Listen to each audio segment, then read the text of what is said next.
Here's the psychology behind why so many exes come back when you go into no contact with them. I'm Coach Pearl, relationship coach. Let's get into it. So, for those of you who don't know, I actually do have a degree in psychology and I am married to my ex. So I've also been through no contact myself. So, I have a very deep understanding of how no contact works. And if it's worked for me, then of course, there's always the chance and possibility of it working in your situation. So, if you're wondering why so many exes come back when you go into no contact, no, it isn't because no contact is some form of voodoo or magic spell. It's actually due to some principles in psychology, and in this video, I'll explain it. So, the first psychology principle behind why so many exes come back in no contact is because in life, humans are more attracted to what we can't have than to what we already have. So, as humans, we value and we desire people more once they're gone, which of course sucks and is sad, but this is just one of the basic principles. And so, if an ex already has you in a relationship with you, and things go wrong, then an ex has the reasons for the breakup. They end up breaking up with you. And so at that moment, especially if you're begging your ex for a second chance, your ex is not able to experience what it's like without you. So when you finally go into no contact with that ex who broke up with you, your ex is now able to experience what it feels like to have lost you. Because when you're not communicating with your ex is not just not able to talk to you, your ex is essentially losing every single benefit that you provided for them in the relationship. And your ex is now able to experience what it's like to not have the capacity to be with you. When you're not communicating with your ex, and if you're not in your ex's life, your ex is finally able to realize what it's like to live life without you and to no longer have you. So, let me just give you a very basic example. Let's just say I have a pair of AirPods that I got as a gift. And so I don't fully value those AirPods, but I use them, but I don't really care for them. So I lose those AirPods. I'm okay with it. But then I'm stuck using the wired earphones. So now that I'm using the wired earphones and I no longer have those AirPods, I'm finally able to experience how amazing those AirPods were, because now that I'm stuck with those wired earphones, I'm realizing that okay, these wired earphones, it gets all tangled up. I can't charge it at the same time while actually listening to music. So now that I'm stuck with those wired earphones, I'm finally able to experience and to realize how amazing that pair of AirPods actually were. And I didn't value that pair of AirPods when I had them. But now that I no longer have them, I'm able to value them. So your ex is now finally able to value some of your traits and the characteristics and the stuff that you provided for them in this relationship, because now those things are no longer provided for them. So it's not just because you're not talking to an ex that an ex magically wakes up and decides to be with you, but it's because when you're in no contact, you're taking away every single benefit you provided for your ex in a relationship. And your ex is able to experience firsthand what it's like to lose every single benefit that they had. And they're able to experience the consequences of no longer having you in their lives. So your ex is able to experience what it's like to not have your emotional support, to not have somebody that understands them, that understands their jokes. And so that is why exes are able to value more when you're gone than when they had you. So, the second basic psychology principle that makes so many exes want to get back together with you in no contact is because when you are in no contact and you're not begging your ex for a second chance, you're finally more attractive. There's nothing less attractive to an ex than somebody that needs them, that's desperate for them. If somebody is desperate for you, right, you're automatically going to value them less just because if somebody needs you so badly, you're wondering, why do they need you so badly? Why are they so insecure? And so you start having a boosted ego, feeling like you're too good for them.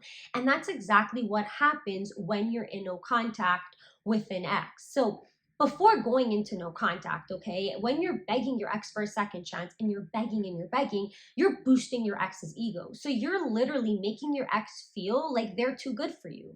You making your ex feel like you're not good enough for them. Your ex is going to want somebody that's in their league, that's equal to them in worth and value. And so if you're begging your ex to be with you, your ex automatically gets their ego so boosted to the point where they feel like they're too good for you. And they also get their ego so boosted to the point that they think they can almost have anybody, and they think that they're going to be single, live their best life, and have people throwing themselves at them. But in reality, that's not actually what happens. It's not as easy to find somebody new and to date other people. It's a really big challenge to find somebody that you're attracted to, that you have a good connection with. And so your ex is only going to be able to see that when you allow them to experience life without you, which is why you have to go into no contact. And then another psychology principle too is when it comes to dating, the most attractive person in the room is the most confident one. There's nothing more attractive than somebody that's confident. And here's why. When you're very, very confident about yourself and you know your worth and your value, other people are automatically going to assume that clearly, if you're so confident and you know your worth and your value, you have that worth and value. There's something that you need to be confident about, right? You have something so great to offer, which is why you're so confident. And so when you go into no contact, you're starting to heal. You're taking your power back. You're going to work on yourself, accomplish those goals. And so you're boosting your self esteem more and more. You're becoming more and more confident. You no longer need your ex.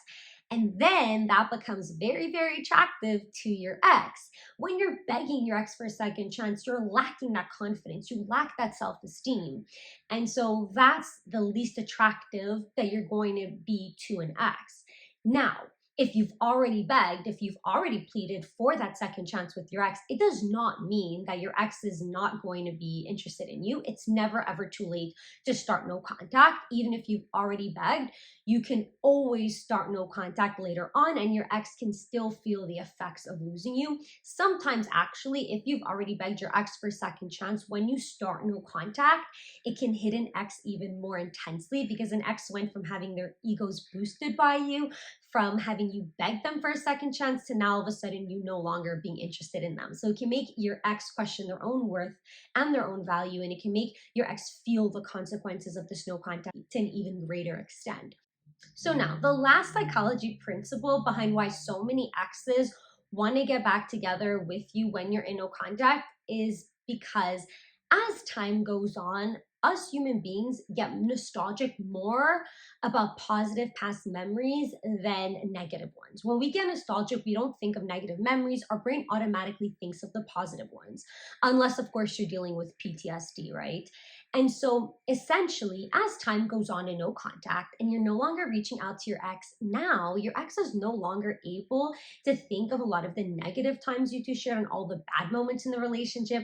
Your ex is finally able to experience and to remember all of the good memories, right? So, for example, it's starting to get hot again and it's spring, and they're going to remember a good memory that they shared with you in spring, or they're going to listen to a song and they're going to remember a good memory that they shared with you when the song was playing in the background. And so as time goes on, our brains automatically start focusing more on the positive memories than the good ones, and we let go of a lot of the negatives. And so when you give your ex that time and that no contact, you're just allowing your ex to naturally let go of the negative memories, forgive the negative stuff, especially if you did maybe make some mistakes in the relationship and an ex needed to forgive you. An ex is only really going to forgive you as time really goes on. There's no other way to get that forgiveness from an ex. So time also has the beauty of allowing an ex to let go of the negatives and be remembered of the positives. So essentially, when you use the basic principles of psychology, you can now understand why so many exes get reattracted to you when you're in no contact. You're not actually doing anything that's manipulative by going into no contact, because after a breakup, you either go into no contact or you stay in your ex's life. All you're essentially doing is picking yourself up, respecting your ex's decision for this breakup, focusing on yourself, boosting your self esteem and your confidence, focusing on becoming the happiest, healthiest version of yourself, and just allowing your ex to start experiencing the effects of losing you and wanting you back. So, you know how important it is to go into no contact. The best part about going into no contact is that it's a win win situation for you, because most exes do at one point break no contact and want to get back together. But regardless, no contact is guaranteed to help you heal. No contact is guaranteed to help you let go of that anxiety, focus on yourself, become the best version of yourself. And so it's a win win situation for you, because in most cases, exes do come back, but regardless, you're going to be healed. And so no contact has so many benefits for you, and you essentially have absolutely nothing to lose. So you definitely need to go into no contact. Please make sure to like this video, make sure to subscribe, and leave down below any comments of topics you'd like me to cover in my next video. If you do need more specific help with your situation with your ex, you could always book a private Zoom session with me through the link that I will tag in the description down below. And as always, of course, remember, you're stronger by two.